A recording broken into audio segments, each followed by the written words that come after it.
What's going on, everybody? Welcome back to another edition of the Dolphins In Depth podcast. I'm Daniel Oyefusi. Thanks so much for tuning in. And it's been a busy past couple of days for the Miami Dolphins. The third and final phase of the offseason workout program, OTA, started Monday. The first practice was open to the media on Tuesday. The NFL schedule release finally came out last Thursday, and the Dolphins had a pair of veteran signings in the past week or so. And we're going to break down all of that on this podcast. First, I want to bring in Andre Fernandez, Deputy Sports Editor for the Miami Herald. Andre, how you doing? Good. Thank you, Daniel, once again for having me. Always fun to talk some Fins with you. No, most definitely. And I want to start with the first OTA practice. Obviously, you weren't there. I was out there with Barry Jackson, our colleague. Yeah. And it was a pretty fun practice. I mean, it was the first mainly full team practice under new coach Mike McDaniel that we were able to watch. Obviously, some major veterans such as Xavier Howard and Teron Armstead did not participate. But again, these are just voluntary sessions. McDaniel said that there weren't going to be some certain veterans because they kind of earned the right to not participate in these voluntary sessions. But it was still good to see guys like Tua Tagovailoa work with, obviously new wide receiver Tyreek Hill, keep on establishing that rapport with Jalen Waddle. They were able to connect on some deep passes. So that was good to see. And I know, especially after, the Dolphins social media teams caused a bit of a stir last week with that infamous underthrow. That was definitely good to see. Just curious. Yeah. I didn't think too much of it when they first posted that. To be honest, I saw it and my first thought was, it's a little underthrown, but nothing much to do there. But before you know it, we got 6 million, 7 million views, and the New York Post is writing about this. I mean, was there really much? Is this all like overblown or what?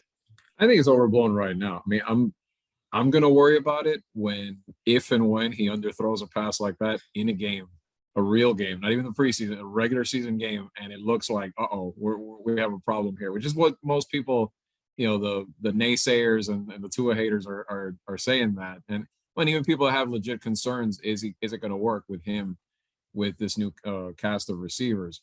But I mean, right now, especially first practices, I mean, this is what this is about for me. This is him building chemistry with those guys, all the offseason acquisitions, really diving in and really kind of just learning the game plan and learning Coach McDaniel's style. Like, that's what this is all about right now. So I wouldn't glean too much. I didn't glean too much from it right now. Again, not that I'm not that I'm not concerned that could happen, but I won't worry about it until it's a real problem, not in the first OTA practice. Yeah, I just don't like making much of any of these sessions, even in training camp. I mean, not until you go full live and you're tackling to the ground, and even then, teams really don't do that a ton in training camp because they just want to get to the regular season and have all their guys healthy. Right. So I don't like to make too much of this, but I will say if I can play the Pro Tua apart right now, I will say today there was a segment of OTAs where they went to the far side of the field, farthest away from the media, where we were kind of sitting in the bleachers, and they were doing kind of like individual. The quarterbacks were doing individual passing, against air, no DBs, just the guys running routes. And I have to admit, Tua threw the best deep balls out of all the four guys there. I mean, he was hitting guys, and he hit Tyreek Hill in stride. It was 40 air yards. It was looking good. Yeah. Again, you don't want to put too much stock in that, but if we're gonna, get on to it for the underthrow, right? I gotta admit, he threw the best deep ball out of all the four quarterbacks there. So we'll see what happens. We have 4 more of these OTA practices available to the media before training camp, and it'll be interesting to see, if there's any interesting developments over the course of that period. Right. Yeah. I mean, again, you could play the whole game back and forth with that. And it is encouraging, at least as a glimpse of it. But again, until he does it in games and does it consistently and they lead to big plays and meaningful victories, that to me, that's when it counts. And I'm sure I'm echoing a lot of people around the country, around the world that follow the Dolphins. No, exactly. So a couple of days ago, Thursday night to be exact, the NFL schedule the NFL schedule finally is released. And I know there was a lot of anticipation. The NFL has kind of milked this thing for weeks now, where they started with the draft, and then leading up to Thursday, they were releasing one game every every morning on their broadcast partners. It was a little extra to me, but I was just kind of glad that we got out the way. And there were a lot of rumors about the Dolphins playing on Thanksgiving, the Dolphins playing this day, that day. Right. So the schedule comes out, and there's a couple interesting notes. I mean, they start the season at home against the Patriots. They're playing New England for the third straight year to open the season. That was shocking, right? Yeah, exactly. They have two primetime games, both against AFC North teams. The first, a Thursday night road game against the Bengals, and then notably a Sunday night game against the Pittsburgh Steelers. Obviously, there's the Brian Flores connection, him being fired and being hired as assistant with Pittsburgh. But I think maybe the most interesting thing is a Christmas Day game at home against Aaron Rodgers and the Packers. I mean, to me, I mean, we all knew who the team was playing as soon as the regular season ended. But to see now it all put in an 18-week slate, to me, it really reinforces how tough this schedule is. And it's crazy to say that because this was a team that finished third place in the AFC East. So they got a third place schedule. But I mean, you look at the opening month where you have the Patriots, Baltimore on the road. You have the Bills next, and then you have the Bengals on Thursday night football on a short week going to Cincinnati. And then that December slate, that is a tough December slate, man. So the Dolphins, they do have back-to-back games on the West Coast, and it was reported or later came out that they actually requested that. So they're playing the 49ers on December 4th, the Chargers on the 11th. It looks like they're going to stay out there. But even after that, you come back and you got to play the Bills on the road and then the Green Bay Packers on Christmas Day. That is a tough schedule, man. But what are your thoughts? The first thing when I saw it, I thought it was brutal. I mean, like you said, I mean, this isn't a team that won the division and why are they getting a division champion schedule almost? Yeah. But I mean, even the quote unquote maybe kind of like puff games in the middle. I see they go to Detroit and then they go to Chicago, where you might think maybe those are a little bit more winnable, but even those games are on the road. And by nature, with this odd numbered schedule now in the NFL, they got the short end this year. They have 9 road games, so it's going to happen. But yeah, that start is just, they better beat New England, because after that, I mean, not just a critical always game when they play them, but I mean, when you're talking about you're facing the Ravens are always good at home, no matter what. Then you've got the Bills, who is the team to beat if you're the Dolphins. I mean, then you go to the AFC champions, who are going to be reloaded. A short week too. I mean, that's always exactly. Yeah, and then even the Jets. I mean, the Jets it's a road game, and that's a division game where you on paper, you should be better than the Jets, but Robert Saleh is getting that team better than it was. They made some decent draft picks. It barely has any breaks in this schedule, if you even want to look at it. And of course, we're looking at it under the lens of what these teams did last year. Season, it always changes. There's always times where we're looking at one game that looks like a doozy right now, could end up being where the team regresses and it's not as bad when we get to it. But all in all, there's not too many of those where I think they're going to change that drastically. And yeah, that Charger 49er, they did that a few years ago with the Rams and the Chargers too, when they went out there, I think, and it was where they stayed a week. So that'll be interesting, staying out there. And even like in the exhibition schedule, right off the bat, they get Tom Brady in Tampa Bay, and they're going to do joint practices with the Bucs, which is not the first time they've done that. But right now, as loaded as Tampa Bay is again, with Brady deciding to come back after he had retired and all that, I mean, I'm telling you, even the preseason has no let up. No, that's a good point. It was reported, we all reported Sunday that was the case, and Mike McDaniel confirmed it on Tuesday when he spoke to us, and he also announced that they would have joint practices with the Philadelphia Eagles. So I mean, there's a lot of interesting storylines there. Obviously, there's the Brady factor, which is, I don't know, obviously that's a team that you would expect them to play in the preseason, because it's in with the Bucs, because they always short, because it's in state, not a lot of travel. But then to also like have the joint practices where there's going to be a bunch of Brady questions and all that in the spotlight. I mean, I thought that was funny. And then obviously with the Philadelphia Eagles, I think that's interesting because of the Alabama factor with the quarterbacks, with Jalen Hurts and Tua kind of reuniting for the first time. So it's going to be really. And And Waddle, Waddle, don't forget. obviously. Yeah, Yeah, so it's going to be really that's interesting. yeah. But going back to the regular season schedule, it's funny to me because when I remember, looking at the Dolphins schedule last year before the season started, I think there was like a general consensus that the first half of that schedule was very, very tough. Obviously they had to play the Bills, they had to play the Raiders, they had to play the Buccaneers in Tampa. But we looked at the second half of the schedule, and before the season even started, we all said, oh, I mean, they could definitely rattle off some wins against the Giants and the Panthers and the Jets and the Texans, obviously, and they did. And this was like before even all the QB injuries and all the breaks kind of came their way. I mean, again, like you said, you look at the schedule and it's like there's like a 2-3 week stretch where maybe they can put things together.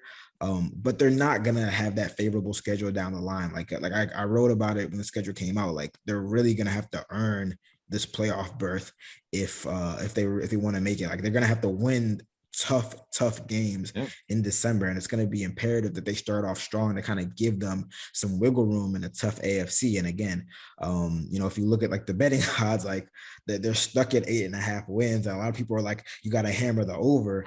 But when you really look at this schedule and you kind of take into account, they have this offensive firepower, this offensive talent, but I mean, it usually takes a couple of weeks, months to get new systems in place and get them really gelling. So again, it's gonna be a tough road for sure.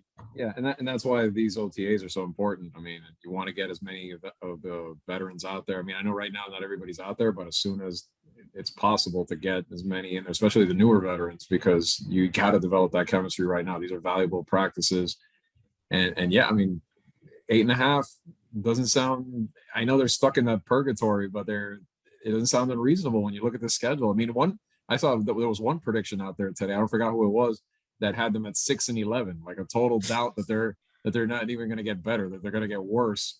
And I mean, I thought that was drastic considering the talent they brought in. But I mean, yeah, I could still see them playing well, being in a lot of close games, but just by nature of how tough it is, they could still be hovering around maybe like that 9-8 mark, more or less, around there, unless they're way better and things click and several factors go their way, which, from week to week in the NFL, there's a lot of things that can flip a game very easily. So you can't, that's right. I mean, you can't just be good in the NFL. Like, you do have to get lucky and kind of get some breaks. So it's going to be interesting to see how that whole season plays out. We're going to take a short break, but when we come back on the other side of things, the Dolphins are not done adding to this roster. In the past week, they've added 2 veterans. We're going to talk about both of those guys and whether they move the needle in 2022. So stay locked with us.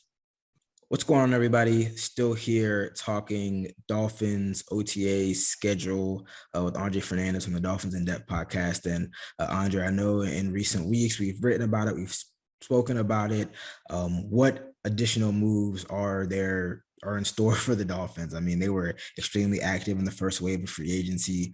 After the draft, general manager Chris Greer said, the team would continue to kind of scour around and look for potential additions. And that wasn't lip service. In the following weeks, they signed 2 veterans who could potentially be major contributors in 2022.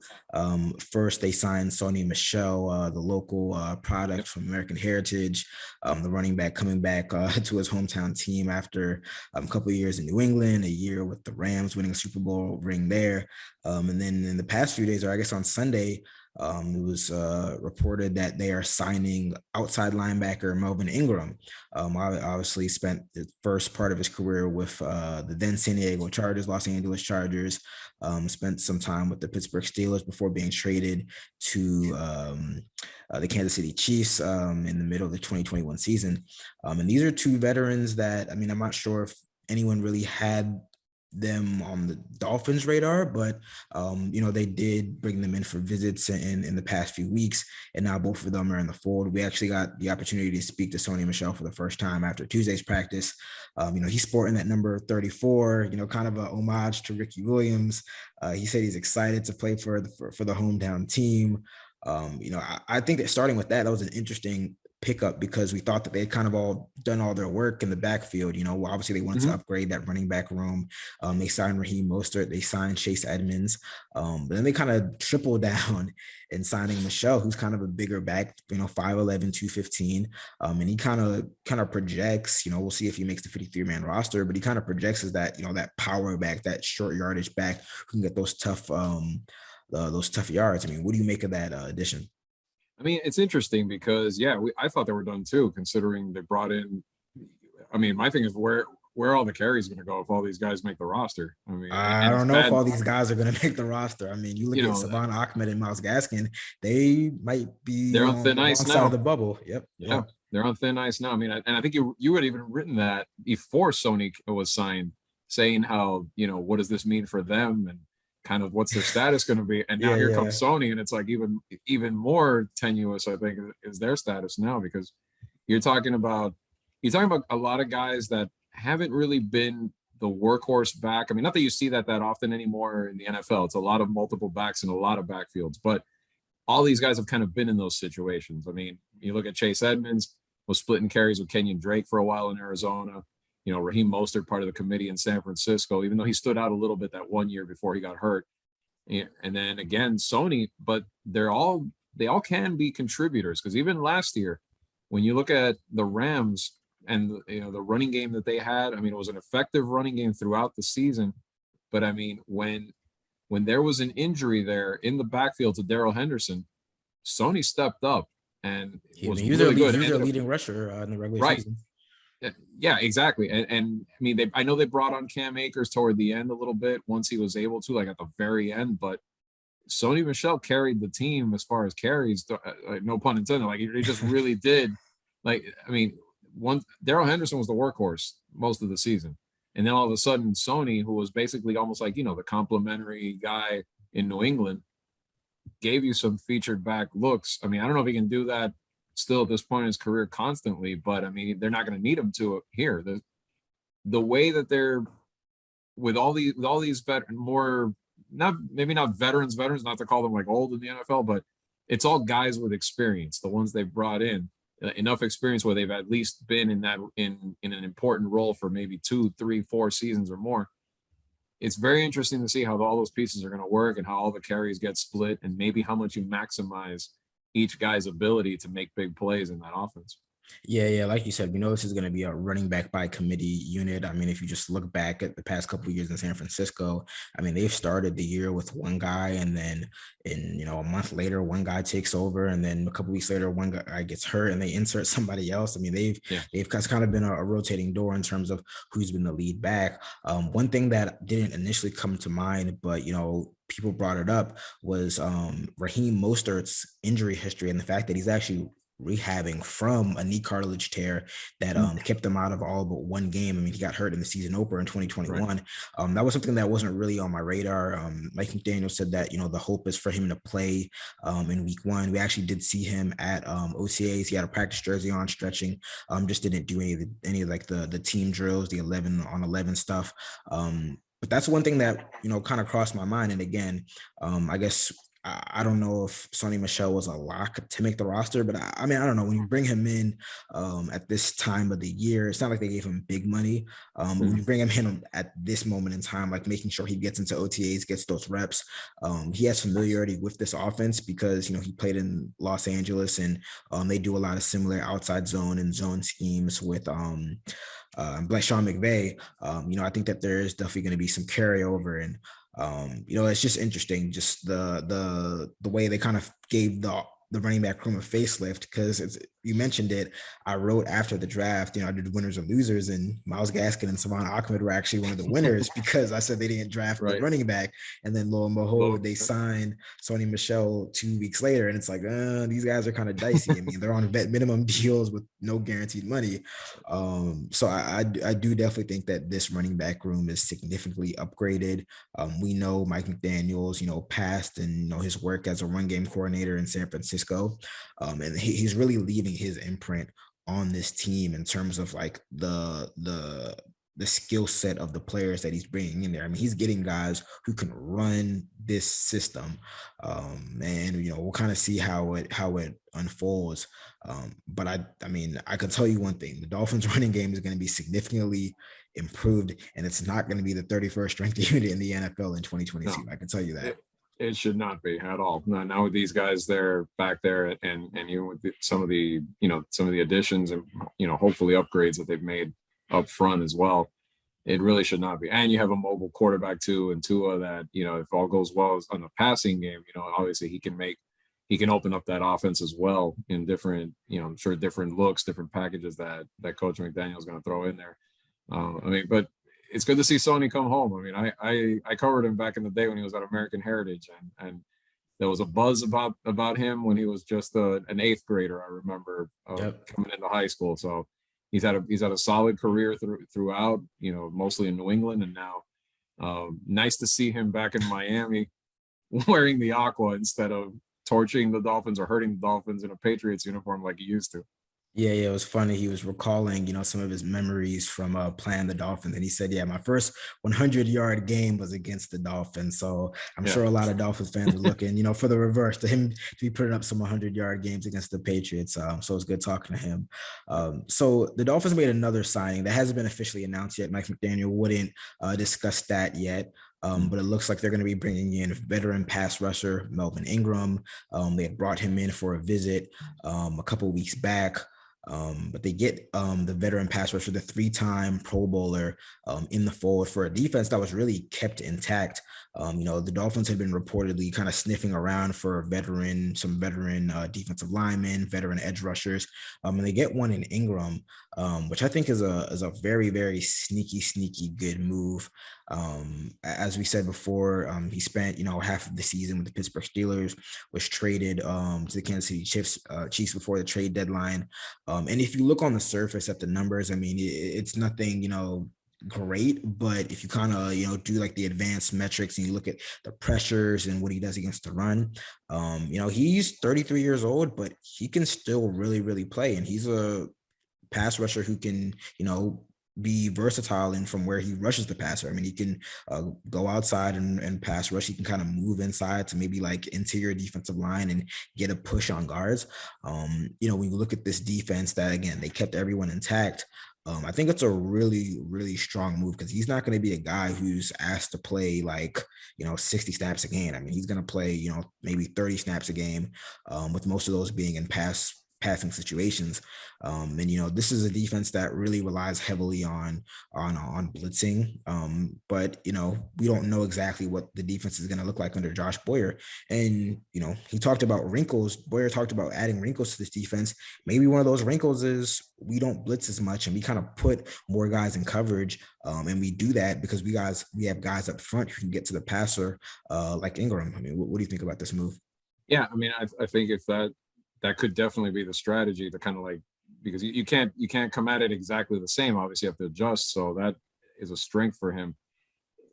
On the surface, yeah, the immediate question is he the same guy that he was, when he was a 3-time Pro Bowler? But like you said, I mean, I think you explained it perfectly that with his ability against the run, I mean, I don't think he has to be, and he's not, and he's been kind of that not primary pass rush option since 2020, since he got hurt, and when he came back healthy. So I mean, on a defense like this with the pieces they have, and that's the whole thing, is how he's going to be able to complement the other guys up front, and that's just going to open up, create opportunities, create lanes to rush the quarterback. I think when they're kind of playing off each other and who offenses are focusing on or zoning in on, I mean, it's a low risk move to me. Bring him in.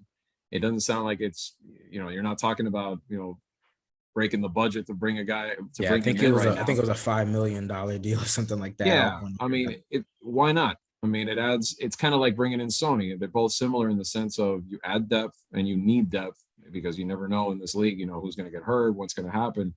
So 2 areas that they needed to get better at: running the ball. Running the ball needed to get better. They were good at pass rushing, but I think some of the coverage spots they were lacking. I mean, you could tell toward the end of the season in some of these losses, especially like the loss to Tennessee, I would say that they've kind of, exploited a little bit. So I think it's a low risk move. We bring a veteran too that knows the game like he does.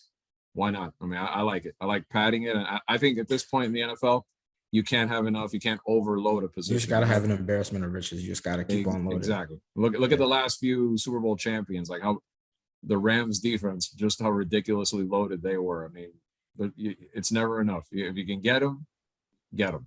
I mean, Chris Greer is great. And Chris Greer is playing with monopoly money. I mean, I don't know. I don't know where they're pulling this money from. We knew they had a lot of money, to start free agency. And then, they get Tyreek Hill, they get Teron Armstead. They signed like 15 guys on offense. They get X a new contract, and they still got money to use. So if they want to get a center, if they want to get another linebacker, if they still got money to make moves. And I can't even say they're done yet because they still got money to move around. As a franchise, I mean, even going before Chris Greer came and everybody, like as a franchise, it's been a while since they've really invested a lot like this in an off season to really pick up a lot of guys. So we'll see. Hopefully it pans out. It doesn't always in the league. Sometimes teams spend like crazy and nothing, and it doesn't result in much. But yeah, I gotta think they will take a step up. How much of a step up? There's a lot of challenges, a lot of obstacles. We'll see, but I think they will.